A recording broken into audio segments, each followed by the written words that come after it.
Hope for nothing but what is, and see its fullness in every moment. A new time is before your species, a time of realization, fulfillment, and adventure.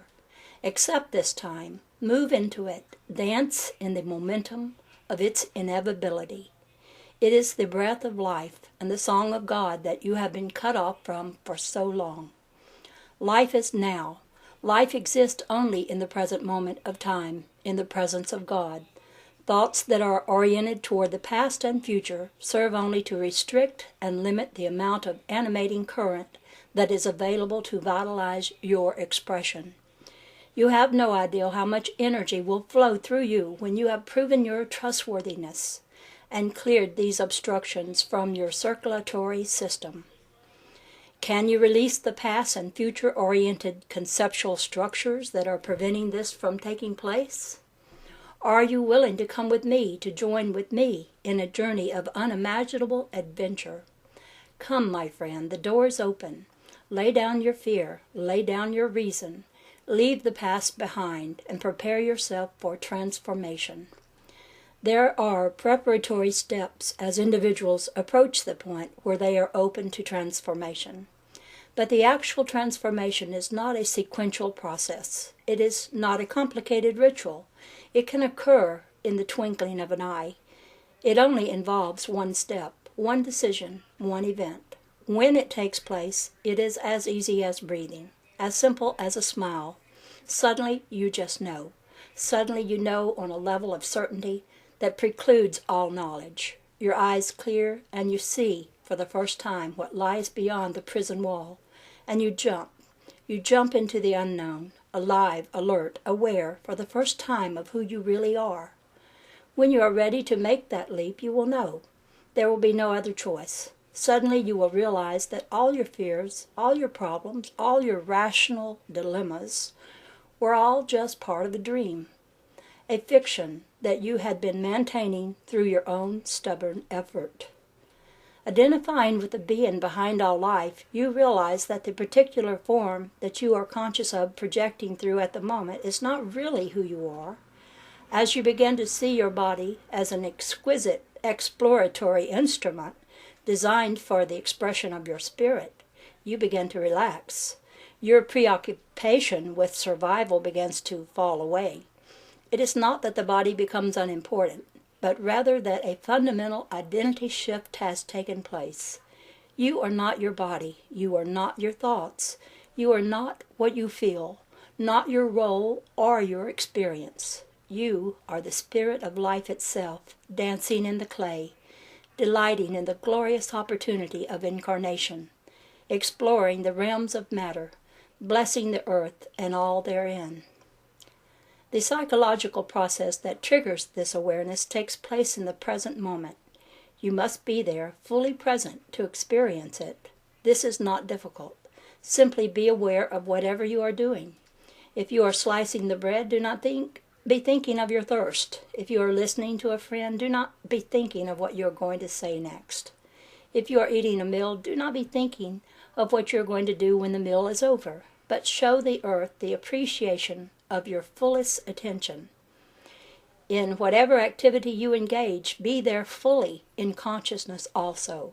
This will draw you into the presence of God and quickly show you what areas of your life are most in need of adjustment. The question is not how much of the presence of God can you bring into your life, but how much of your life can you bring into the present. The presence of God is everywhere. You have only consciously to embrace it with your attention. Once you have learned to focus your attention in the present moment, you can begin to refer to your intuitive faculties for direction. These intuitive sources are your direct link with the totality of your being. Trust them, they will not fail you. They arise involuntarily from the depths of your being like the breath you breathe.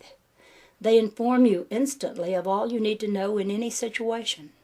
They supply you with a readout based on the infallible wisdom of your Creator that tells you the optimum behavioral pattern available to you in each circumstance.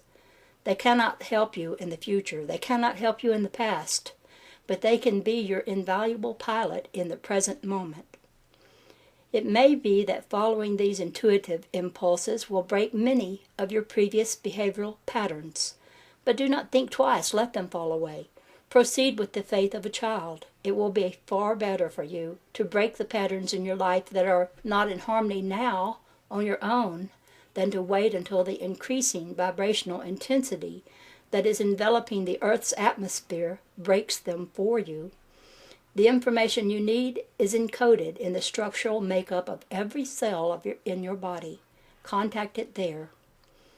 The interval of hesitation that exists between your initial life impulse and its eventual implementation or rejection may seem like a little thing, but when you consider how many such intervals exist in the course of an average day, and how much collective human energy is poured into these intervals, it is staggering.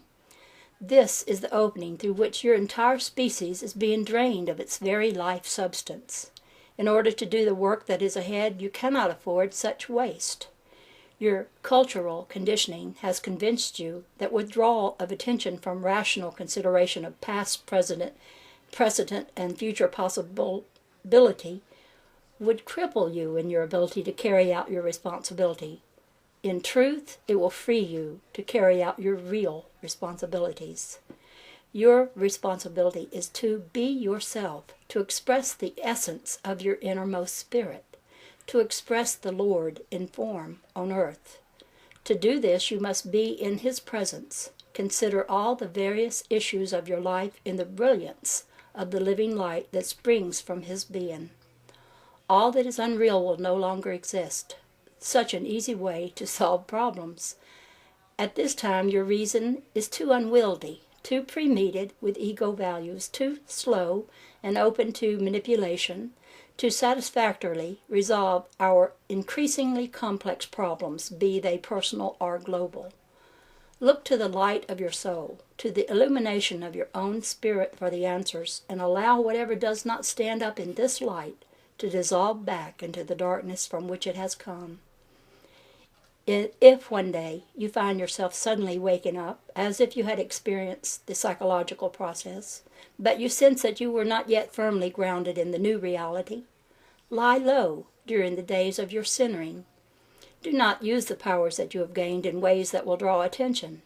The time for action will come soon enough. You will know with a certainty when it does. In the meantime, do not intentionally restrict your spirit, but go about your business lightly, with a minimum of personal involvement, keeping centered on the living spirit within. As you become secure and steady in your ability to maintain yourself in the presence of God, you will find supreme fulfillment in simply doing what is required of you in the moment. In the state of grace, your false identities will fall away, and there will remain during the times of your information an individual identity much more flexible and much more functional than any you now embrace. This identity will not be an exclusive identity that feels separation from the rest of its kind, but a cooperative identity that understands its own uniqueness to be the mechanism through which it might serve the greater whole.